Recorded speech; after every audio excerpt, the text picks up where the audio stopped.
This is a special edition of Late Night Health. I'm Mark Alyn. Have you thought about how you talk about COVID-19, the quarantine, with your kids, especially your young kids? Well, there's a new book out and it's free and I recommend it. We're going to tell you how to get it. It's actually on the screen for you right now. The book is called Screens, Beans, and Quarantines by Mel Kaspin Blume. I'm going to read a couple of this sentences for you, a couple of paragraphs. I think it's worth it. What is this thing, this COVID-19? And what in the world is a quarantine? What do all of these words even mean?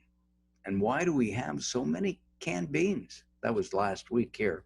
It's a virus people have worldwide, I hear, in faraway cities and also close to here. It's brought lots of changes and sometimes some fear. So school is closed for the rest of the year. And to a young kid, that's a yay.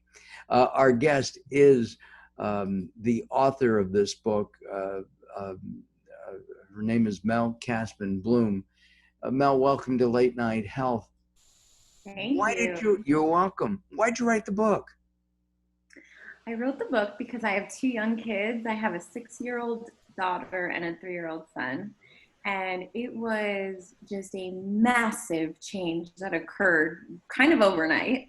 And as difficult as it is for adults to accept, and I mean, the unknown was massive for grown-ups, but having this amount of change as a child, I was just like trying to see through their eyes. And I was like, I can't even imagine if all of a sudden, like, we're just home, you know, with mom every day and like learning from her. And so the first few weeks, they were not too vocal about it.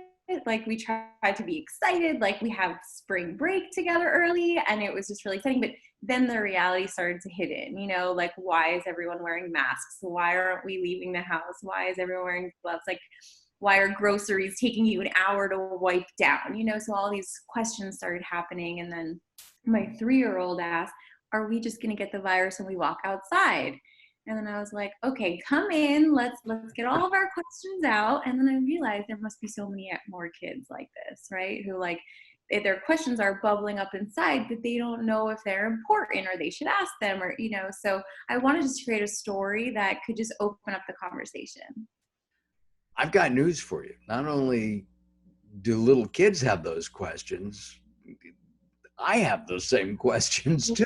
Well, I think we all do. Going to the market is difficult. My wife keeps saying, you know, be careful, but what do?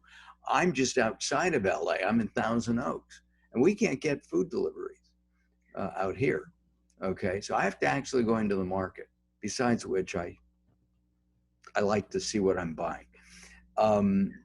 It's a fetish, but what can I say? All right. I understand. Mm-hmm. How do you think kids are processing this? I mean, this is hard for adults. It's got to be just weird for kids. Yeah. And I feel like it comes out in different ways. Like, some days when they're not thinking about it, it's fun. You know, it's just fun. The day flows and it's great. But there are definitely days, like when my 6-year-old, when it hit, like she wasn't going back to school and she loves her teacher and her class. She was like, wait, what do you mean? Like, I'm not going, like, it was so, and I was like, dude, I know, like, it's a lot to take in. And, you know, there have been a lot of tears and there's been questions, but I think overall, like, I feel that if we can try to be as positive as possible, as hard as that is, I think it really helps in the house. And no play dates. No play dates. I mean, we've seen people outside. People have come to the sidewalk and we stand on the porch. So I would love for them to see people. So we've done that. I mean, we see our neighbors when we go outside. We go on scooter rides with masks and just stay away from people. But yeah, it's definitely a huge change just for everyone. You're in the LA area, Mm-hmm. right? So how is it walking down the street and seeing neighbors, friends, and even people that you don't know with your kids? We really only we walk in the front yard on weekends. We'll do like a short walk and avoid people. And they got used to it pretty quickly. In the beginning, of course, it was so strange, and they had to wear the wearing of the masks. Obviously, it was one of the largest changes. But I think they kind of are getting used to it. And my birthday was 2 days ago, and we had Happy people come birthday. by and thank you. And my 3-year-old would say to one of my friends, like, well, you can't come near us because of the virus. And until it goes away, we can't hug you. So I think there's like a slow acceptance to this odd way of life right now. But we plan, luckily, we have a backyard. We play in the backyard a lot. Well, So that's good. just, I don't know. In LA, are you supposed to wear a mask when you're outside? I don't know that you have to. I mean, I know a lot of people don't. We just do when we're just in the front yard when we're taking walks or going on scooter rides. Because I mean, I don't I know, I wear a just mask safe. when I go to the market, and I wear a mask, Mm-hmm. uh, when I have to go do something, uh, mail something, going into the post office, icky. I don't want to touch that door, and I'm going through a lot of gel. With kids, are you taking them any place? Or are they kind of quarantined, stuck in the house?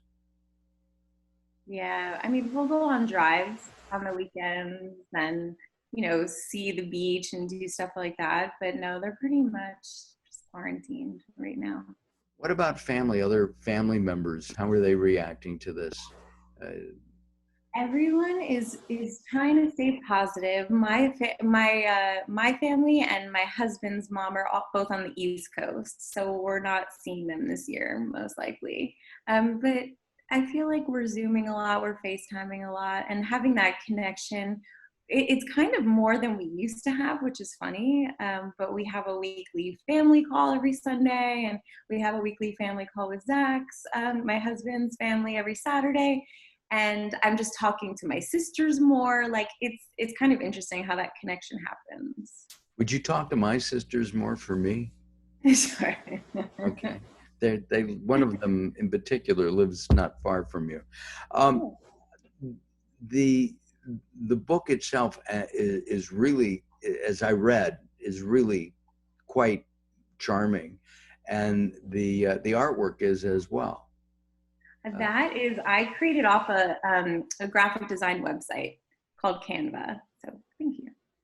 oh my, you did Yeah, that? yeah. Well, the art, they have so much art you can like pick and choose and resize. So I basically just did the graphic design for it. It's a great website though. Yeah, right. And and I noticed you used Squarespace for something, didn't you? Yeah, Squarespace is my company website. Okay, got it. Because I was on that too. I'm having difficulty with Squarespace myself, but that's another story. Oh, Okay. yeah. Um, Taking a look at what you think the book will do to help kids, how do you think that the book can help parents? I mean, parents are using it, teachers are using it, doctors are using it, and sharing it with others that um, that are uh, that with kids. How are they utilizing this tool to help communicate? Hey, we have a problem worldwide. I think a lot of it is it's encouraging kids to ask questions and let them know that their voice and their questions matter. Because I think sometimes kids think they're so small in the world and they just let these questions like, go in circles around their head, and that can lead to anxiety and bad behavior and all this other stuff. And I think it's helping them just like sit down, start a conversation about it, and in kind of like a friendly, simplified storytelling way that's kind of making it a little easier to digest at times. Uh, you're not only a mom, you're a storyteller yourself. So you Mm-hmm. tell stories for people who are not storytellers. That's What true. is a storyteller? So if the best, I guess the best example I can give is I was the head of copy at Disney Consumer Products, and what that is I was in charge of every guest facing word. So if we were selling a product, let's say we're selling a wand from a new princess movie. So taking this like plastic wand, maybe it lights up, maybe it doesn't. Like, what's the story behind it? What does it do for you? Does it take you into your own fairy tale? Does it make your house a castle? Does it give you this confidence that you didn't even have before? You know, it's like creating a story around a simple object that doesn't exist, but making it come to life, and all of a sudden making it, you know, a huge metaphor and impact in your life. So that's an example of how storytelling works in my world. One of the interesting things on your website, because to get the book, it's free, by the way, as I've said earlier, and you can go and download it at Mel's website, which is right here on the screen with us. You have a quote about words from Emily Dickinson. And I find that interesting because a lot of her poetry is kind of depressing, but that particular line of hers is terrific. Do you remember the line? I'm actually going to my website right now. So you can read it? Yeah. Oh, yeah.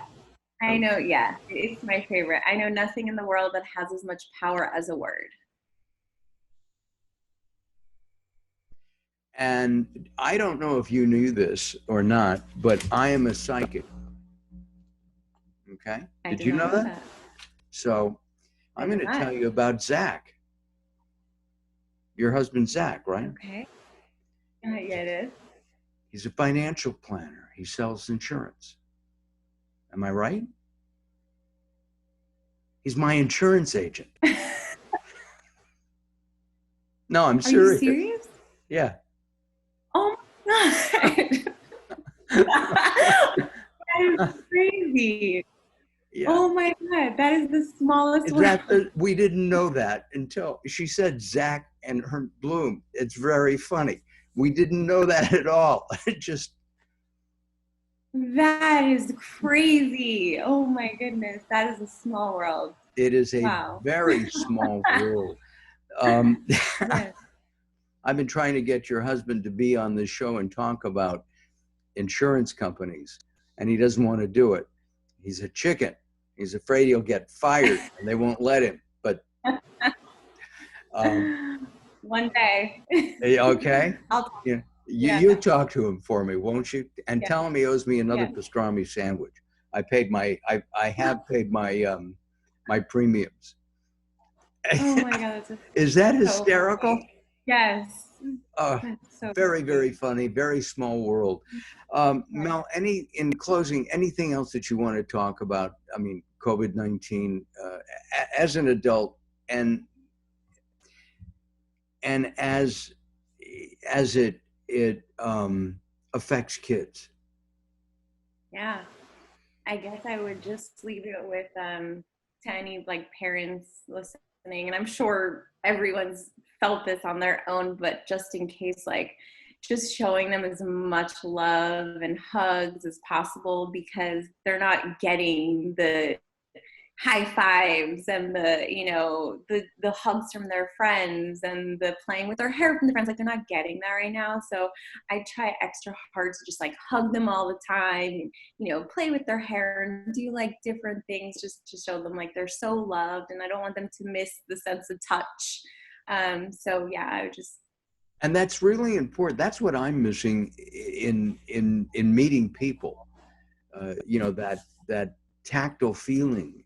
You know, I'm on Zoom a lot, or one of the other platforms that we can record with or meet people, even with family back east. Our daughter is living in DC, and we FaceTime all the time.